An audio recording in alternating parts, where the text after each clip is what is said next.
Hello hi friends, welcome back to Sai Surya cooking channel. Today recipe వచ్చేసి నేను vegetable dum biryani చేశానండి. So ఈ vegetable dum biryani తిన్నాక మీరే అంటారు, దీని ముందు చికెన్ బిర్యానీ, అలాగే చికెన్ బిర్యానీ, మటన్ బిర్యానీ, ఈ రెండు బిర్యానీలు కూడా దీని ముందు దిగదూడిపోయానండి. అంత టేస్టీగా ఉంటుందండి. దీన్ని ఎలా చేయాలో ప్రాసెస్లోకి అయితే వెళ్దాం రండి. దానికోసం బాస్మతి రైస్ కొద్దిగా తీసుకున్నానండి. అలాగే వెజిటబుల్స్ కట్ చేసుకున్న వెజిటబుల్స్, క్యారెట్, కాలీఫ్లవర్, బీన్స్, అలాగే బఠానీలు, పచ్చిమిర్చి కూడానండి. సో కొద్దిగా పన్నీరు, అలాగే సన్నగా కట్ చేసుకున్న పుదీనా, కొత్తిమీర. ముందుగా ఈ రైస్ని కడిగి ఒక గంట పాటు నానబెట్టుకోవాలండి. ఒక 2 టైమ్స్ వాష్ చేసుకున్నాక ఒక 1 అవర్ పాటు నానబెట్టుకోవాలండి. ఓకేనండి, 2 సార్లు కడుక్కున్నాం కదండి. బియ్యం కూడా నీళ్ళు పోసి ఒక 1 అవర్ పాటు నానబెట్టుకుందామండి. ఇది నానేలోగా మనం ఈ వెజిటబుల్స్ని ముందుగా ఈ వెజిటబుల్స్ని హాఫ్ బాయిల్ చేసుకుందామండి, అంటే సగం ఉడికించుకోవాలండి. సో ఇలా ఒక ఏదైనా పాత్ర తీసుకున్నాం, ఏదైనా గిన్నె తీసుకోవాలండి. దాంట్లోకి ఈ వెజిటబుల్స్ అన్ని కూడా వేసుకోవాలండి.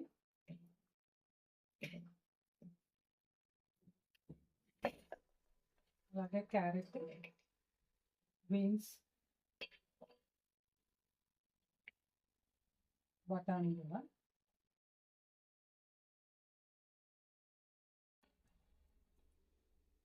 ఇప్పుడు ఇందులో నీళ్లు పోసుకొని మనం ఉడికించుకుందామండి. ఈ మాత్రం నీళ్లు పోసుకుంటే సరిపోద్దండి, ఒక 1.5 గ్లాసు. దీన్ని ఇప్పుడు మనం స్టవ్ వెలిగించి స్టవ్ మీద పెడదామండి. ఓకేనండి, స్టవ్ వెలిగించి స్టవ్ పైన పెడదామండి.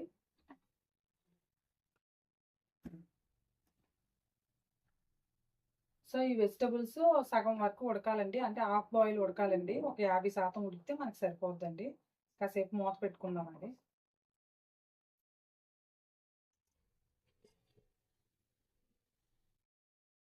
ఓకేనండి, ఉడికాయేమో చూద్దామండి.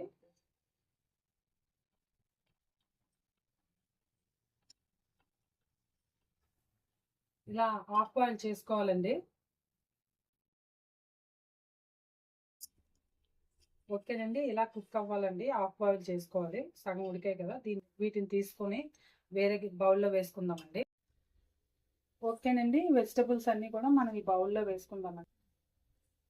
ఓకేనండి, ఈ వెజిటబుల్స్ అన్నీ కూడా ఈ బిర్యానీ పాట్లో వేసుకుందామండి. సో ఈ కుండలో వేసుకుందామండి.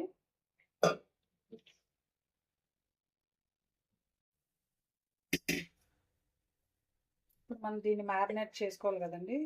కొద్దిగా పసుపు అండి, అలాగే ఒక 1 స్పూన్ కారం అండి. బిర్యానీ కదండి, కొంచెం స్పైసీగా ఒక 1.5 స్పూన్ వేసుకోండి. నెక్స్ట్ రుచికి సరిపడా సాల్ట్ అండి,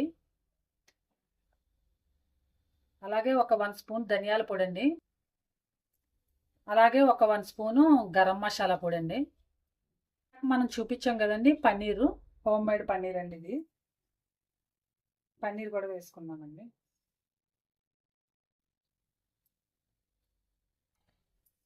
నెక్స్ట్ ఇందులో కొద్దిగా పుదీనా అండి, అలాగే కొద్దిగా కొత్తిమీర,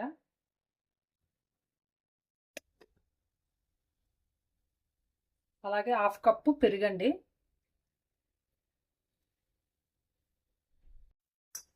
అలాగే ఒక 4 పచ్చిమిరపకాయలండి కట్ చేసుకునేవి, అలాగే ఆయిల్ అండి,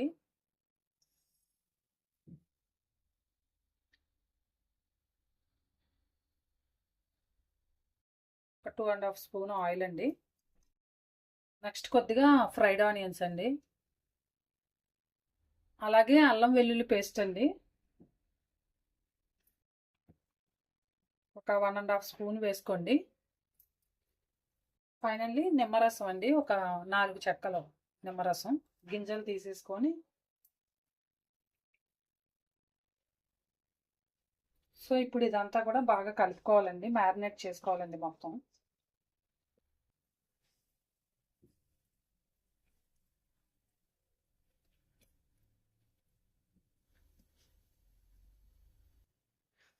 ఓకేనండి, ఇలా మ్యారినేట్ చేసుకున్నాం కదండి. సో ఇప్పుడు దీన్ని పక్కన ఒక 1/2 అవర్ పాటు పక్కన పెట్టుకోవాలండి. 1 అవర్ అయితే ఇంకా చాలా బాగుంటుందండి. మనకు అంత టైం లేదు అనుకోండి, ఒక హాఫ్ అన్ అవర్ పెట్టుకుంటే సరిపోతుందండి. దీన్ని ఒక హాఫ్ అన్ అవర్ పక్కన పెట్టుకుందామండి.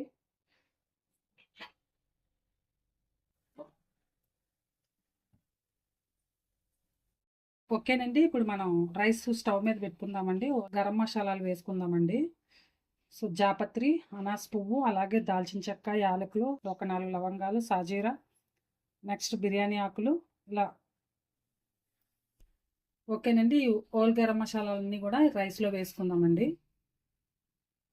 అలాగే ఒక 4 పచ్చిమిరపకాయ ముక్కలండి. నెక్స్ట్ కొద్దిగా పుదీనా, కొద్దిగా కొత్తిమీర.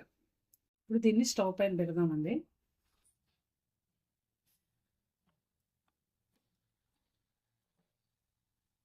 ఓకేనండి. ఓకేనండి, రైస్ ఉడుకుతుంది కదండి. సో మనం రైస్లోకి సరిపడా కొద్దిగా సాల్ట్ వేసుకుందామండి. ఈ మాత్రం.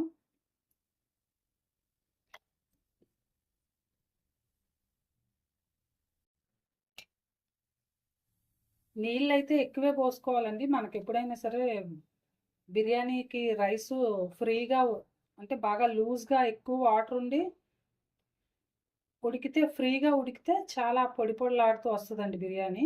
ఓకేనండి, రైస్ కూడా ఉడుకుతుంది కదండి. దీన్ని మనం వేరే స్టవ్ పైకి మార్చుకుందామండి. ఓకేనండి, రైస్ కూడా హాఫ్ బాయిల్ అయిపోయింది కదా. ఓకేనండి, మనం మ్యారినేట్ చేసి పక్కన పెట్టుకున్నాం కదండి, హాఫ్ అన్ అవర్ అయిందండి. సో ఇప్పుడు మనం ఇందులో రైస్ వేసుకుందామండి. ఇలా హాఫ్ ఉడకాలండి రైసు. అలా అయితే మనకి బిర్యానీ చాలా పొడి పొడిగా వస్తుందండి.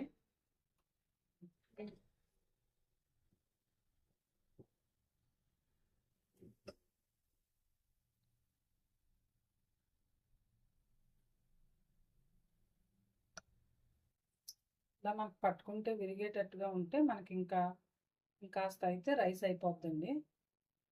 ఓకేనండి, రైస్ అంతా వేసుకున్నాక మనం బిర్యానీలో వాటర్ని కొద్దిగా పోసుకోవాలండి. చుట్టూరా మన కొద్దిగా, అంటే అడుగున మన వెజ్జెస్ ఆల్రెడీ ఉడికినవే కదండి.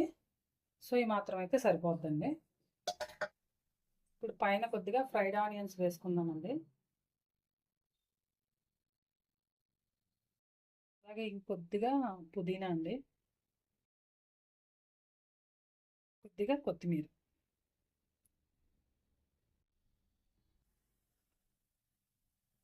ఫైనల్గా కొద్దిగా నెయ్యి వేసుకుందామండి.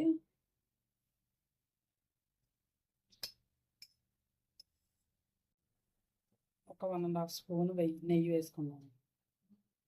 ఓకేనండి, దీన్ని అంటే ఒక 10 నిమిషాల పాటు హై ఫ్లేమ్లో పెట్టుకోవాలండి. ఇంకొక 10 నిమిషాలు, 10 లేదా ఒక 8 నిమిషాలు లో ఫ్లేమ్లో, మీడియం ఫ్లేమ్లో పెట్టుకుంటే మనకి బిర్యానీ కుక్ అయిపోతుంది. సో రెడీ అయిపోయిందేమో చూద్దామండి.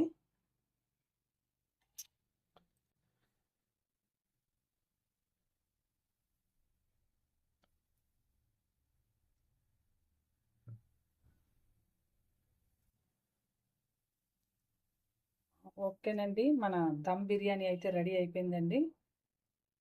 ఇప్పుడు మనం స్టవ్ ఆఫ్ చేసుకొని ఒక 5 నిమిషాలు ఆగి తీద్దామండి. చూసారా చక్కగా ఎంత పొడి పొడిలాడుతూ, అంటే మనకి కాస్త స్టీమ్ తగ్గింది అనుకోండి, అదేనండి, కొద్ది వేడి తగ్గింది అనుకోండి, ఇంకాస్త చాలా ఫ్రీగా చక్కగా పొడి పొడిలాడుతూ మన బిర్యానీ చాలా బాగా ఉంటుందండి. చాలా టేస్టీగా కూడా ఉంటుంది. చూసారు కదా. సో ఇప్పుడు మనం స్టవ్ ఆఫ్ చేసుకుందామండి. ఒక 5 నిమిషాలు ఆగి మనం దీన్ని వేడివేడిగా ఉన్నప్పుడే సర్వ్ చేసుకుంటే ఎంతో టేస్టీ అయిన వెజిటబుల్ దమ్ బిర్యానీ అయితే రెడీ అయిపోయిందండి. ఒక్క 5 మినిట్స్ ఆగి మనం దీన్ని సర్వ్ చేసుకుందామండి. ఓకేనండి, మనం వేడి మీద తీసామనుకోండి, రైస్ పలుకులా ఉన్నది కాస్త కొంచెం విరిగిపోద్ది కదండి. అందుకే ఒక 5 నిమిషాలు ఆగుదాము. చూసారా, మంచి అరోమా వస్తుందండి. ఇప్పుడే తినేయాలన్నంత ఆతృతగా ఉంది. ఓకేనండి. మన వెజిటబుల్ దమ్ బిర్యానీ అయితే రెడీ అయిపోయిందండి. దీన్ని ఇప్పుడు మనం ప్లేట్లో సర్వ్ చేసుకుందాం.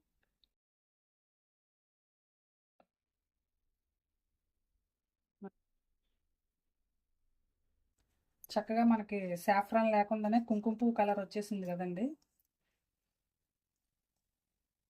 కుంకుమ పువ్వు వేసినా కూడా ఇదే కలర్ వస్తుంది కదండి. దీన్ని ఇప్పుడు సర్వ్ చేసుకుందాం.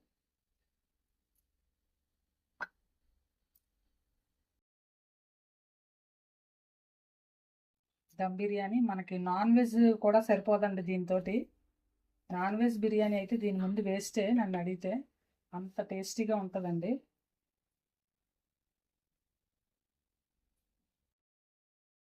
ఓకేనండి, వేడివేడి వెజ్ దమ్ బిర్యానీ అయితే రెడీ అయిపోయిందండి. వెజిటబుల్ దమ్ బిర్యానీ చాలా టేస్టీగా ఉంటుందండి.